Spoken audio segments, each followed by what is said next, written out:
नमस्कार प्रिय विद्यार्थियों, एचएस क्लासेज में आपका हार्दिक अभिनंदन एवं स्वागत है।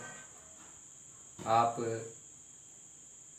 इस चैनल पर स्कूली शिक्षा और सामान्य ऐसे वीडियोज बनाए जाते हैं जो सभी कक्षाओं के लिए उपयोगी हैं।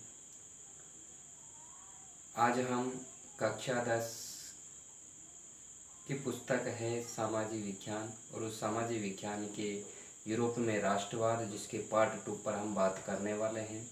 हमने पहले देखा वह राष्ट्रवाद क्या है, राष्ट्रवाद के उदय के क्या कारण रहे हैं, कई चीज़ें हमने देखी है। आज हम बात करेंगे कि जो यूरोप है, यूरोप में राष्ट्रवाद की श्रृंखला में कौन कौन सी शक्तियाँ उभर कर आती है। तो देखिए, यूरोप में राष्ट्रवाद,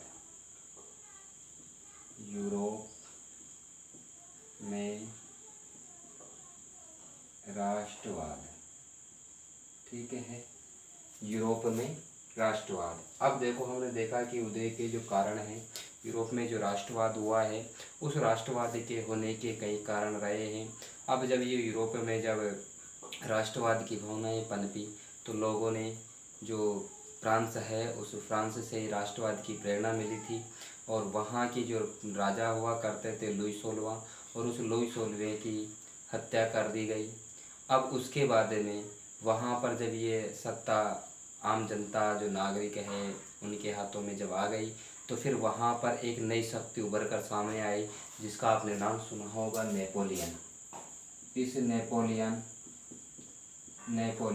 ये नेपोलियन आया, और इस नेपोलियन ने लोगों के लिए सुधारात्मक कार्य किए, कई सुधारात्मक कार्य किए हैं, कई सुधार किए हैं। तो जब इसने अच्छे कार्य किए तो उससे लोगों को लगा कि ये जो नेपोलियन है वो हमारे उदय के लिए आया है, कि ये हमारा उद्धार करेगा, ठीक है। लेकिन जब धीरे धीरे इसने उद्धार किया तो जनता को समझ में आया भाई क्या है कि नेपोलियन क्या कर सकता है।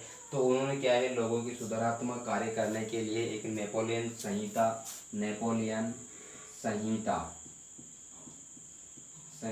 का निर्माण या एक नेपोलियन संहिता बना। इससे संबंधित आपसे प्रश्न पूछा जा सकता है कि जो नेपोलियन संहिता है वो नेपोलियन संहिता क्या है, ठीक है। तो अब ये जो नेपोलियन आया और उस नेपोलियन ने क्या किया भाई, इस नेपोलियन ने क्या किया, वहाँ पर जो यूरोप है, यूरोप और विशेषकर फ्रांस में, यूरोप में सुधारात्मक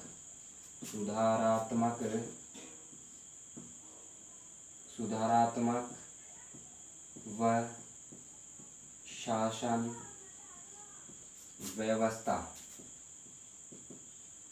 व्यवस्था में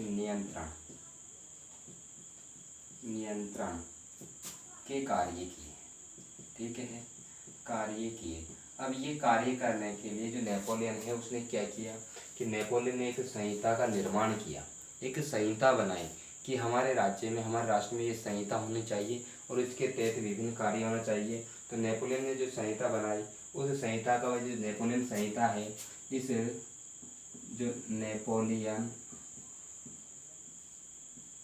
संहिता का निर्माण, और इस नेपोलियन संहिता का जो निर्माण है वो 1804 ईस्वी में किया गया। कब किया गया?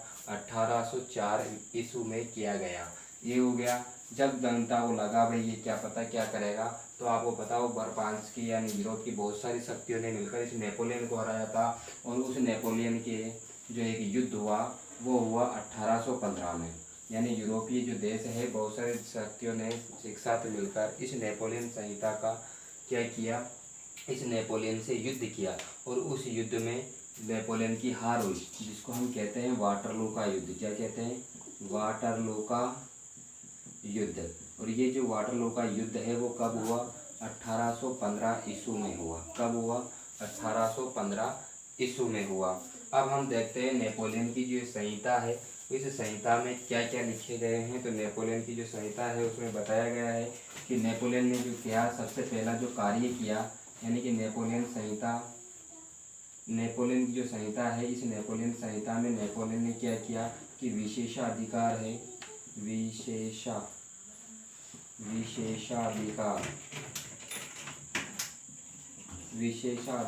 की समाप्ति की है। क्या की? विशेषाधिकारों की समाप्ति। पहला आते ही इन्होंने क्या कार्य किया कि जो जन्मजात जो अभिजात वर्ग थे, पादरी वर्ग थे और सामंत वर्ग थे, कुलीन वर्ग थे, उनको कुछ जन्मजात विशेष अधिकार मिले हुए थे, उन अधिकारों की समाप्ति की बात इसने कही है। इसने कहा कि कानून की दृष्टि में सबका बराबर अधिकार होना चाहिए, यानी कि जो कानून बने उस कानूनी दृष्टि से सबको बराबरी का क्या होना चाहिए? अधिकार। सबको बराबरी का अधिकार मिले, ऐसी इसने बात की है। यानी भाई सबको क्या है, कानून की दृष्टि में समान समझा जाएगा, सबको कानूनी दृष्टि से समान अधिकार दिए जाएंगे। दूसरा इन्होंने क्या कि भाई संपत्ति के अधिकार है उसकी सुरक्षा की। जो संपत्ति का अधिकार है उस संपत्ति के अधिकार की सुरक्षा, यानी कि संपत्ति का जो अधिकार है उस संपत्ति के अधिकार की सुरक्षा की जाएगी। यानी कि जो संपत्ति जिसकी है, क्योंकि जब राजा का अंत हो गया, वह राजशाही का अंत हो गया और राजतंत्र का अंत हुआ, तो फिर वहाँ पर लोगों को भय था कि हमारी क्या पता संपत्ति वापस छीन ली जाएगी, या हो सकता है कि जो जनता है वो हमारी संपत्ति पर अतिक्रमण कर लेगी या हमारी संपत्ति को हड़प लेगी या हमसे छीन लेगी। तो कई ऐसी उनके बने हुए थे, तो नेपोलियन ने कह दिया कि नहीं भाई, आपकी जो संपत्ति है उस संपत्ति को तो आप सुरक्षित रख सकते हैं, वो उसका आपका अधिकार है। और इसने तो दूसरा महत्वपूर्ण क्या किया कि जो राजशाही शासन था, राजतंत्र था, उसमें क्या था? सामंती शासन था। जो सामंती व्यवस्था थी, सामंती व्यवस्था की क्या कर दी भाई? समाप्ति कर दी। क्या कर दी? सामंती जो व्यवस्थाएं थी वो आपकी सामंती व्यवस्थाएं समाप्त कर दी गई। उसके बाद में इन्होंने क्या कहा कि किसानों का जो भूदासत्व और जमींदारी का जो शुल्क है उससे मुक्त कर दिया। यानी कि किसानों को क्या कर दिया? जो किसान थे उन किसानों को भूदासत्व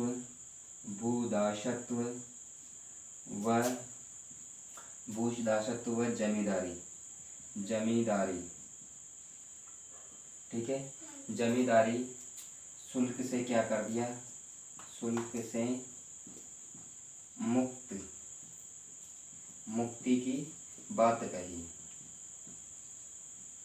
ठीक है। तो इससे किसानों को लगा भाई, अब किसान भी इसके तरफ हो गए, किसानों को लगा कि ये हमारा तो उद्धार करने वाला है, क्योंकि जमीन के जो भूदासत्व था वो समाप्त हो जाएगा, जमींदारी जो शुल्क लिया जाता था वो जमींदारी शुल्क अब समाप्त कर दिया जाएगा। तो इस प्रकार की उसने व्यवस्थाएं की। फिर शहरों में श्रेणी, जो शहर थे उन शहरों में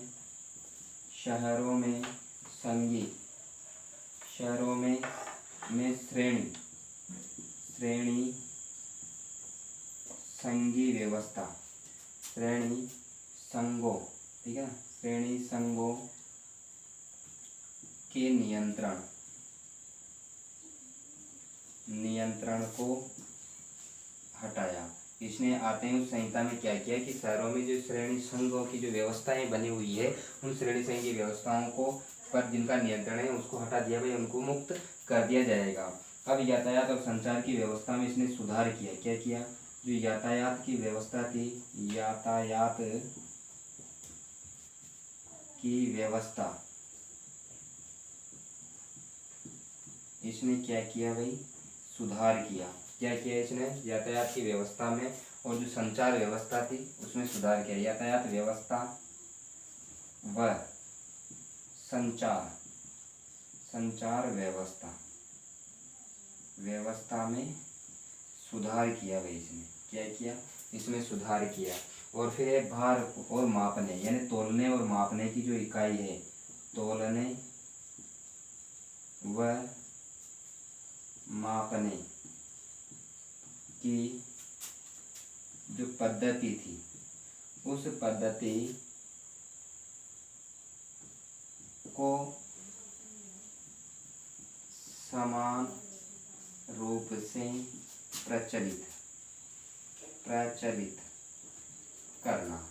तो ये जो व्यवस्थाएं हैं वो ये व्यवस्थाएं किसने की भाई? नेपोलियन ने की। क्या कि नेपोलियन ने व्यापारी संहिता में जो है वो विशेष अधिकारी की समाप्ति की बात कही कि कानून दृष्टि से सबको बराबरी का अधिकार है, ये अधिकार उनको मिलेगा। संपत्ति के जो अधिकार, जो लोग डरे हुए हैं राजशाही शासन में जिनके पास संपत्तियाँ थी, भाई अब यहाँ के जो राजशाही शासन है उसका अंत हो गया तो उनकी संपत्तियाँ छीन ली जाएगी, तो उससे उनके अधिकारों को सुरक्षित किया गया। सामंती व्यवस्थाएं जो बनी हुई थी उनको उन्होंने समाप्ति करने की बात कही। और किसानों को, सबसे बड़ा जो किसानों का है वो भूदासत्व व जमींदारी जो शुल्क लिए जाते थे उनको समाप्ति की गई, उनसे उनको मुक्त किया गया। किसानों को शहरों में जो श्रेणी संघ बने हुए थे, संघ बनाए हुए थे, उन संघों के नियंत्रण को हटा दिया गया है। अभी इस पर किसी का कोई नियंत्रण नहीं है, कोई किसी प्रकार का कोई संघ नहीं होगा, कोई संगठन नहीं होगा। यातायात की व्यवस्था और संचार व्यवस्था में सुधार कर दिया और तोलने और मापने की जो पद्धति है उसको समान रूप से सभी जगह लागू कर दिया गया। अब हम आगे की बात करते हैं कि जो वहाँ जब यूरोप है और यूरोप में फिर वहाँ पर क्या है भाई, राष्ट्रवादी जो उदारवादी विचारधाराएं आए, समाजवादी विचारधाराएं आए, रेडिकल आए, उदार और रूढ़िवादी आए। तो उनमें से जो उदारवादी थे वो एक उदारवादी विचारधारा है। क्या है? उदारवादी विचारधारा, विचारधारा उदारवादी जो विचारधारा है और उस उदारवादी विचारधारा से भी क्या हो रही, राष्ट्रवादी विचारधारा को बल मिला। उदारवादी जो विचारधारा है उससे भी राष्ट्रीय उदारवादी के विचारों का बल मिला। अब इन्होंने क्या कहा कि जो ये उदारवाद बात करते हैं, उदारवादी जो शब्द है तो ये उदारवाद, और ये जो उदारवाद है ये लिबरेलिज्म से बना है। किससे बना है? लिबरेलिज्म से बना है। लिबरलिज्म से। किससे बना है? लिबरेलिज्म किससे बना है? लिबरलिज्म से बना है। और लिबरलिज्म जो शब्द है, ये लिबरलिज्म जो शब्द है ये शब्द किसका है? लातिन भाषा का है। लातिन भाषा का है। किस भाषा का है? तो ये लातिन भाषा का है। लिबरेलिज्म जो शब्द है वो लातिन भाषा का है। और इसमें जो लिबर है, इसका जो मूल शब्द है ये लिबर, LIBRE, लिबर जो है, इस लिबर जो शब्द है उस लिबर शब्द जो मूल शब्द है वो लिबर है। ये जो लिबर है ये क्या है भाई? इसका मूल शब्द है। मूल शब्द क्या है? लेबर है। मूल शब्द क्या है? लेबर है। और इस लेबर का जो अर्थ होता है, ये जो लेबर है इसका जो अर्थ होता है वो अर्थ होता है, क्या होता है कि आज़ाद। लेबर का जो अर्थ होता है लातिनी में वो हिंदी भाषा में क्या होता है? आज़ाद। अर्थात आज़ाद वाली जो आज़ादी वाली जो विचारधारा है उसका आना हुआ। ये आज़ाद आए आ जाए तो इस प्रकार हम कह सकते हैं कि इसका जो अर्थ होता है, इसका जो अर्थ होता है वो होता है व्यक्ति के लिए आज़ादी और कानूनी दृष्टि से सब समान। क्या होता है इसका अर्थ? सीधी सी बात कहें तो इसका पूरा जो अर्थ होता है, अर्थ वो होता है, क्या होता है इसका जो पूरा अर्थ होता है वो व्यक्ति के लिए आज़ादी। क्या होता है? व्यक्ति के लिए आज़ादी, व्यक्ति के लिए आज़ादी और कानूनी दृष्टि से सब समान। और कानूनी दृष्टि से सब समान है। ठीक है ना? ये इस बात इसमें कही गई है। अब ये जो उदारवादी है, इन उदारवादियों की जो विचारधारा है, यानी कि इनकी विचारधारा यानी उदारवादियों की जो विचारधाराएं हैं वो विचारधाराएं क्या रही है? इसमें क्या रही है कि बहुमत की सरकार बनना चाहिए। जो उदारवादी जो विचारधारा है, उदारवादी विचारधारा, ये जो उदारवादी थे, ये उदारवादी जो विचारधारा थी वो कहती थी, क्या कहती थी कि बहुमत की सरकार बनना चाहिए। कहाँ पर? यूरोप में बहुमत की सरकार बनना चाहिए। किसकी? बहुमत की सरकार बनी। क्या कहा इन्होंने? कि बहुमत की सरकार होनी चाहिए। किसी एक राजतंत्र की, किसी एक संगठन की या एक जो संघ है उसकी सरकार नहीं होनी चाहिए। विशेषाधिकारों की बात कही गई है इन्होंने। उदारवादियों ने भी बात कही है कि जो विशेषाधिकार मिले हुए हैं,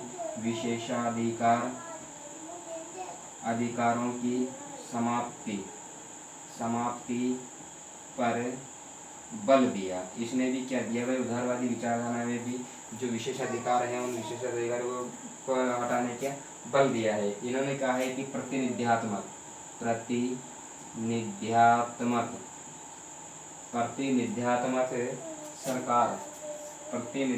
सरकार के पक्ष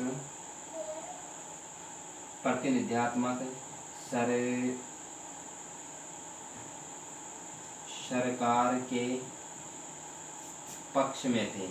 इन्होंने कहा कि जो सरकार बने वो प्रतिनिध्यात्मक बने, यानी कि जनता के द्वारा चुने हुए प्रतिनिधियों के द्वारा सरकार का निर्माण होना चाहिए। तीसरी चौथी बात इसमें उन्होंने कही, जो उदारवादी थे उन्होंने कहा है कि निजी जो संपत्ति है उस संपत्ति के निजी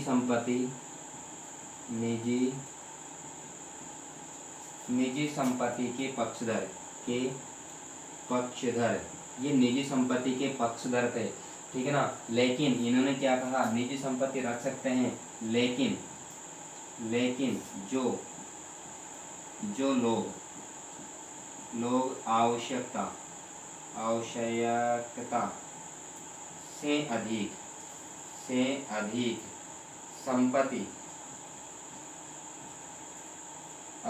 से अधिक संपत्ति संकेंद्रण के विरोधी थे।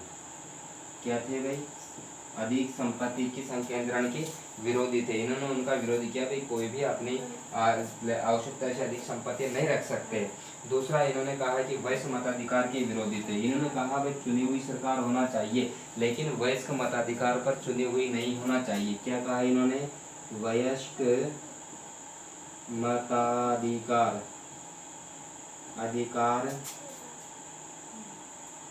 के विरोध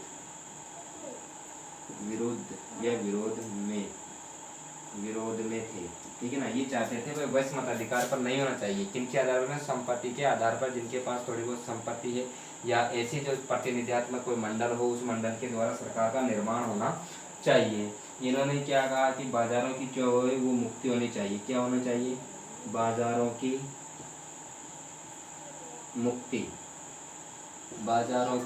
मुक्ति चीजों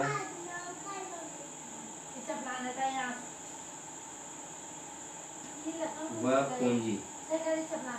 पूंजी के आवागमन,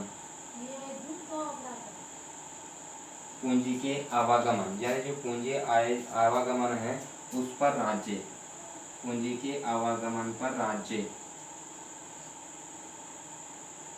का नियंत्रण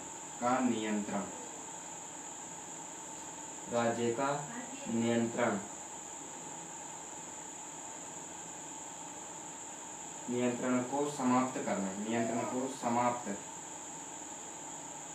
करने के पक्ष, ठीक है ना। नियंत्रण को समाप्त करने के ये पक्ष में थे। और इनका एक अंतिम जो बात कही इन्होंने, ये कहा सातवां, ठीक है ना, 1 2 3 4 5 6 और सातवां इन्होंने कहा कि सभी धर्मों के प्रति सम्मान होना चाहिए, यानी सभी धर्मों के प्रति सम्मान, सभी धर्मों के प्रति आदर और सम्मान हो। सभी धर्मों के प्रति आदर और सम्मान की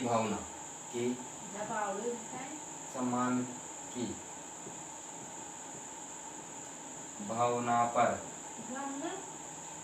बल दिया, ठीक है ना। इस प्रकार से यहाँ पर जो हुए ये उदारवादी विचारधारा आई। आज के लिए इतना ही। जय हिंद, जय भारत।